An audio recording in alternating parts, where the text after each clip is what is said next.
Some instances affected some teachers' families.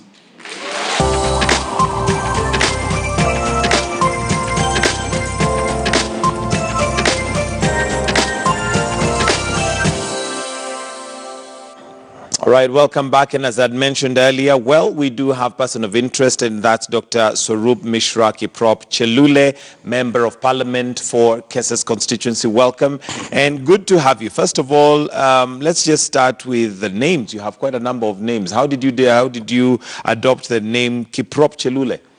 Kiprop means born during rain.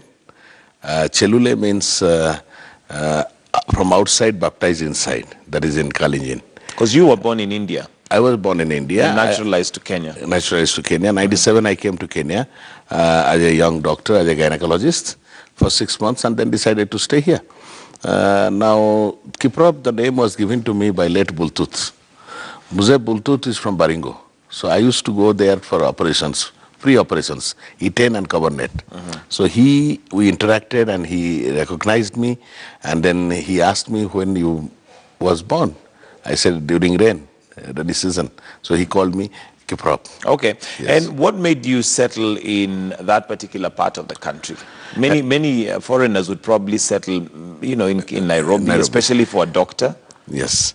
Me and my wife both are young gynecologists that time, and I was supposed to go to Australia, and 1 year unpaid job. And I'm from middle class family of India, so we could not have sustained the life in Australia without some assistance, financial. So we decided that my wife will take up a job somewhere. That time India was not that vibrant economically, and then for doctors. So we look over options, and then we chose Eldoret. There is a private hospital. We got the job. And my wife, then we decided to come straight to Eldoret. Okay, so when you started off as a doctor, but developed that now into having hospitals? Oh, yeah. Then after 1 month, we decided to die in Kenya because the great people, great country, great nature. And so then we joined the Moi University School of Medicine as lecturer and consultant. Then I saw my experience and exposure in India and subcontinent as far as medical practice. Why not we bring to Kenya and our Africa? Then there is a brownfield project. I mean, there is a hospital which shut down for 2 years in the name of Pacifica. So I dared to take in the name of God and decided to innovate, and then we equipped. And then that was the beginning. That's how you began. All right, then you develop, and I mean, he's a doctor who has come from India, settled in Eldoret, running a hospital. What made you get interested in Kenyan politics? Well, I had a very good life of academics for 9 years in Moi University School of Medicine. In fact, no, my academics was up to 2010. So we produced around 10 to 12 batches of Kenyan doctors. So that made me the interaction with the young generation of Kenya. And then number two, my colleagues in the field of academics. Then 2005 we started business. That gave me an opportunity to assist the community. And also to be recognized by the people. You know, Kenyans are very, and particularly Kalenjins, where I live, they're very appreciative people. They appreciate a lot. And that made me encouraged to be with the community. Then we had to do a lot. And, daily basis interaction because of the profession, both in the education and medicine practice, made us to be with the people all the time. And personally, myself is an outgoing person, and so politics, I say it is a perception, but it is also calling from God. And what exactly, when you were getting into politics, when you had this idea of getting into politics, what did you want to resolve for the people of your constituents? Now, our country, our people are very resourceful. Both. Kenyans are very aggressive. Kenya as a country is naturally resourceful. We are rich. But how to translate that resource to the to be the developed country, we have to work hard. Now, so my agenda was to give a permanent solution of development to the people and without corruption. And of course, you know, corruption has no consequence. If you steal, you will never become a rich man. And so that was my agenda. But now what I placed before election and during campaign, that we will look for the development, that is our only agenda and branding. We don't want to talk siyasa or politicking every day. So that was my... But politics, basically, when you're talking about permanent solutions for the people of Kesses, you cannot disassociate it from politics, because now as a member of parliament, you are tasked with, coming up with laws, with representation and oversight for the people of Kesses. So politics definitely would have to play in there. What do you see as the one thing you'd want to change now that you've been elected as member of parliament? First of all, the education and information to the people, that people has to know their rights, number one. Number two, how to execute their rights through leadership, and also each person of my constituency should also take an initiative of leadership, number one. As we are saying, we are going to launch, already it is ready, my website of my constituency. We have put all the information of my constituency in that website. Now, number two, we have divided our constituency, youth, women, and elders. The youth empowerment can happen only when they are educated. Education is paramount.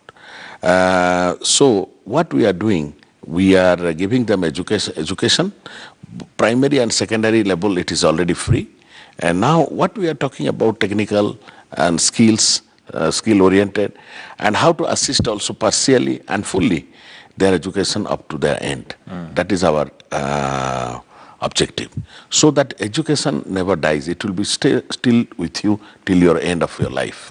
And that education will be a tool to decide how to earn wages for your life in a right way. Okay.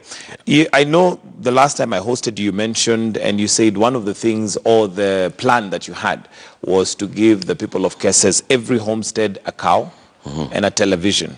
And of course, we put you to task to first of all tell us how that is going to help. Let's start with the cows, because I saw that you've already started the exercise of distributing the cows. How are you expecting that to help the people of Kesses?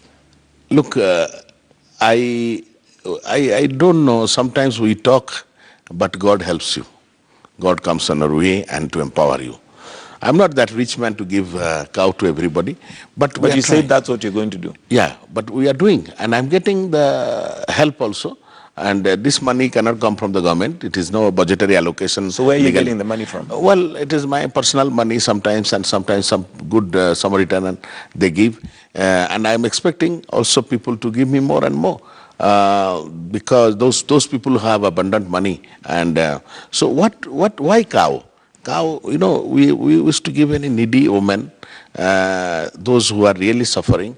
If we give them cow, and we also look for their sustainability, then I think that will be, for the time being, as a beginning, it will be a way for their daily resources and for their life. Okay, and I'm sure you're familiar with the saying that if you give a man a fish, you really don't help him, but show him how to fish, and you really sort him out. If I would now replace the fish with a cow, give a man a cow, and really you haven't helped them. What is the permanent solution, and what's a sustainable program that you're coming up with? Because once you've given out the cow, this cow has a lifespan. It is likely to live for so many years, and after that it's done. No, let me tell you one thing. Before election, I had I'll give an example. A place called Kondo. Kondo is in my Tarakwa ward in constituency, near between Timborwa to town. Now, in that place, we gave a woman group 5 cows that time, Do you know how many cows are now they have? They have now 15 cows. And then these 15 cows, they are making a substantial amount of money. They are now going to also make the value-added products from that milk, and they're happy. They're happy. What structures do you have planned for sustainability? Because my point here is giving somebody a cow is fine and they'll get milk for themselves and maybe even the neighbor, but there needs to be a more structured approach whereby they can now buy those cows on themselves. They can reproduce, they can make business out of it to a point where now they empower their children and their children's children. It's not just a generational solution. No, I know that, but it's just a humble beginning, and from this beginning, the cow, maybe they will save some coins and make some cuckoos and then some goats, and from there, slowly they will progress. Do you find that as a long-term vision? It would sound very myopic that it's just, restricted to you when you're there and you're giving out the cows. But what happens when Mishra is not there? Because let's face it, at some point there'll be another member of parliament. Wouldn't you want to leave a legacy whereby it is long-term, that you'll be remembered for it years to come? Well, we are starting, we don't know, but there will be much. Why we don't think positively? Maybe better people than Mishra can come.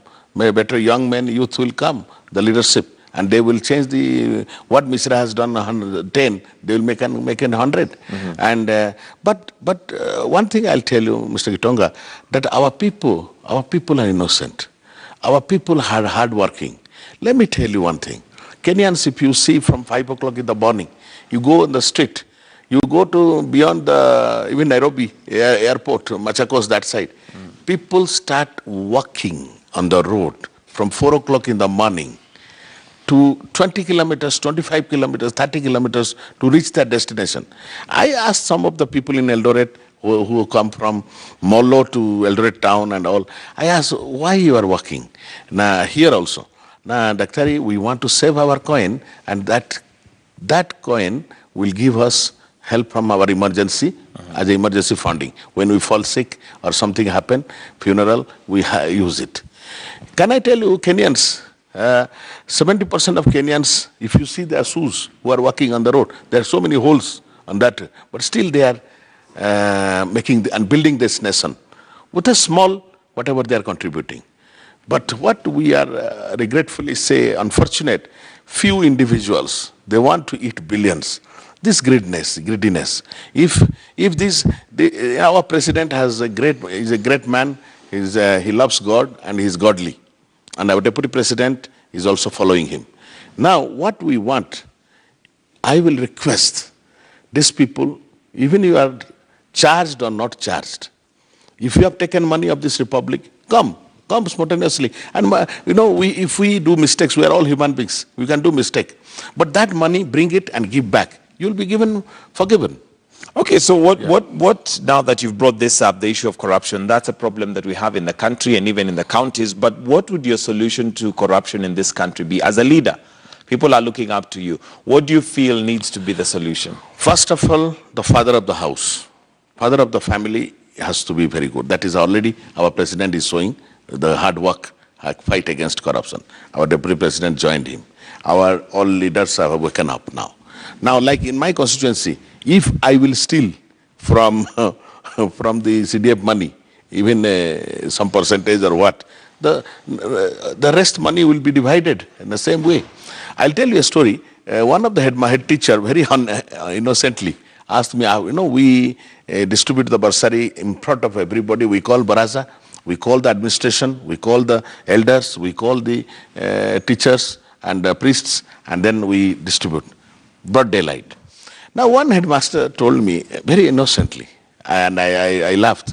He said, Daktari, Honorable, how much I can keep? 20%, 25% from the check. I didn't understand. What is that? Now, why you don't want to give that money every time we give? That means it's a practice. Something they're used to. Yeah. So that what happened, the CDF manager take also, if the MP takes 25%, then the CDF manager can take 40%. So I mean, but our MPs are working hard now at this time. But the question is, what would you say would be a solution for Kenya to get rid of corruption? That, right, the example you've given now is obviously what happens in many sectors with a mentality, with a culture, with a system that is in place. What do you feel would be the solution for us to actually get rid of corruption in the country? We have to have the leadership quality. Our leadership should demonstrate the first, they should be free from corruption, number one. Number two, we have to have a lot of counseling, both religious counseling, scientific counseling to the people, and we have to have our system. But who make the system?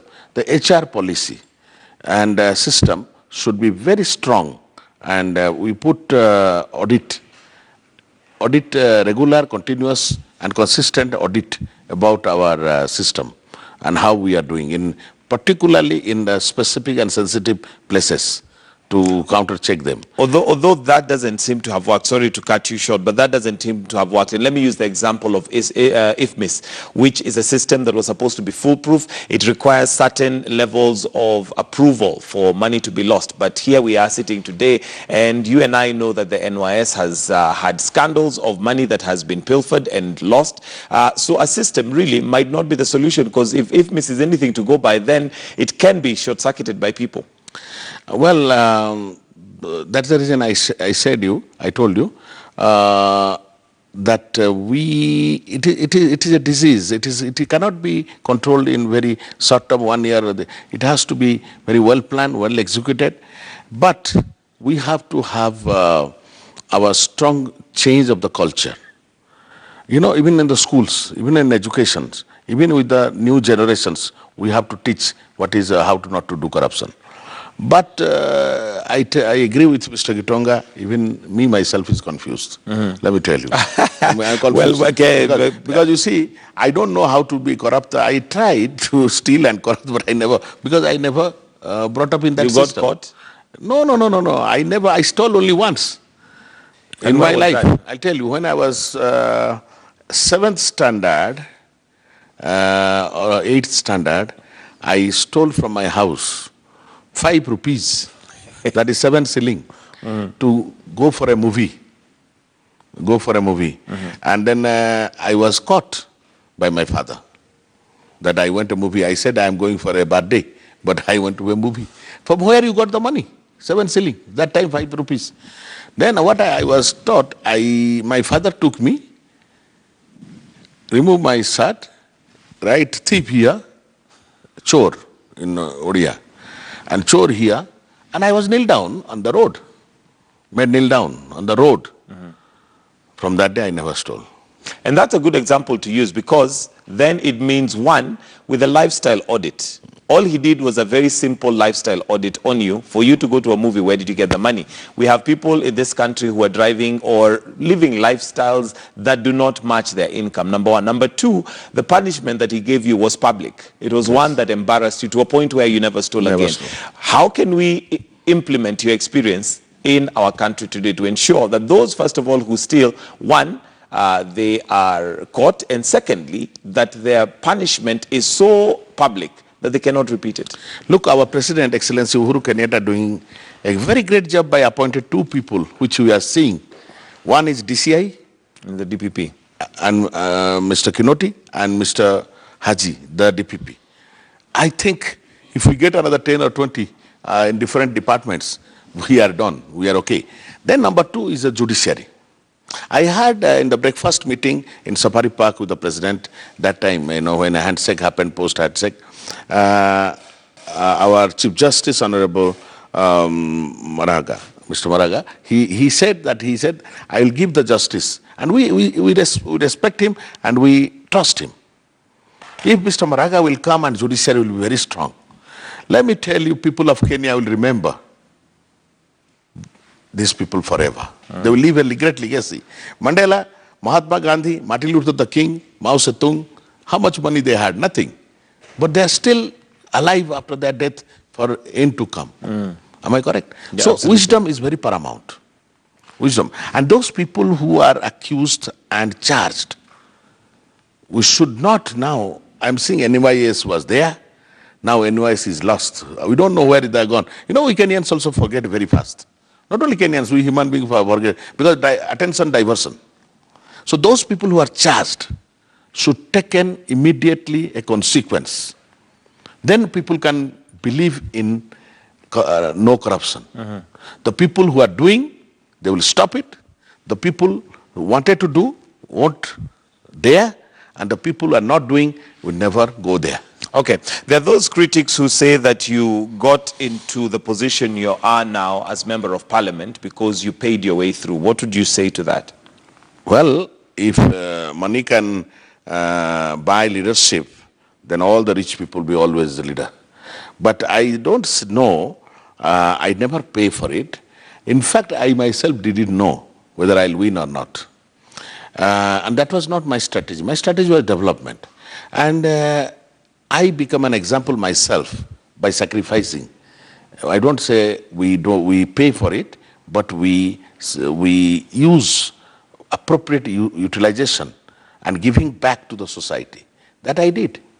Then people decided that, this man, let us give him a chance.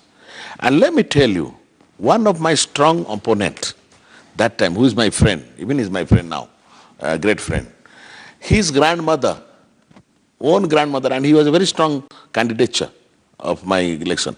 His grandmother, own grandmother came, and she cannot see.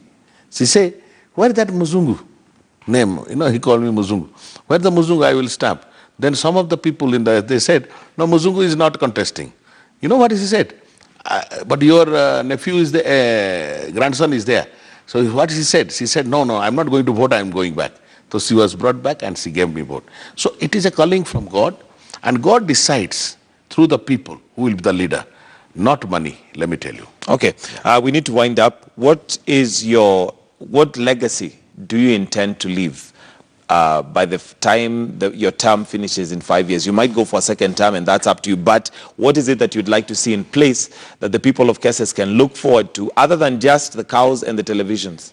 We have done a lot of things we have started to do, and but what is our intention to make Kesses as number one constituency in Africa, where people will be self-sufficient. Let me tell you, nobody make you rich. It is you make yourself rich by your hard work. So what we want to tell, we want to infect our people, our youths, addiction to money and way of life, and a good way of life, hard work and what they call it, the real way, without corruption, without wrongdoing, how to make good life. So that is one. Number two is we will be an example that sacrifice. If a leader has to sacrifice, if he doesn't sacrifice, he is not a leader, he is not a father. And sacrifice without expectation. I'm not going to do this thing because I'm going to contest again, or I'll contest, nothing like that. People will say, Mishra, you contest, we will contest. We will ask a Baraja. If they say no. But having said that, it is also not an easy job. It's not an easy job. What is the biggest challenge that you have faced so far? Sometimes I'm depressed, sometimes I'm very excited. What would depress you? Depress me because of sometimes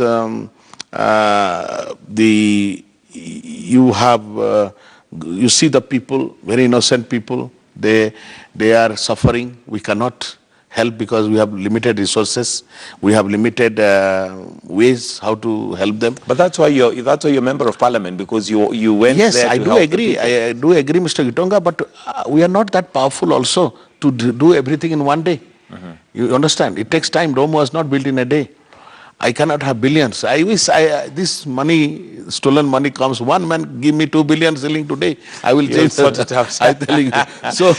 All right, Mishra, we are out of time. Thank you very much for joining us this morning as person of interest, and we're wishing you all the best. Our eyes are on you. Last question is, you had promised to donate your salary. Are you still doing that? Yeah, my salary, let me tell you, I won't tell you how much I'm spending for my pocket, but salary is gone. Where does it go? Oh, yes. Is it just given, as handouts? Let me tell you, funeral. No, handouts. Of course, handouts also there, I should say the truth. Because, we are living in a society, we cannot stop every day.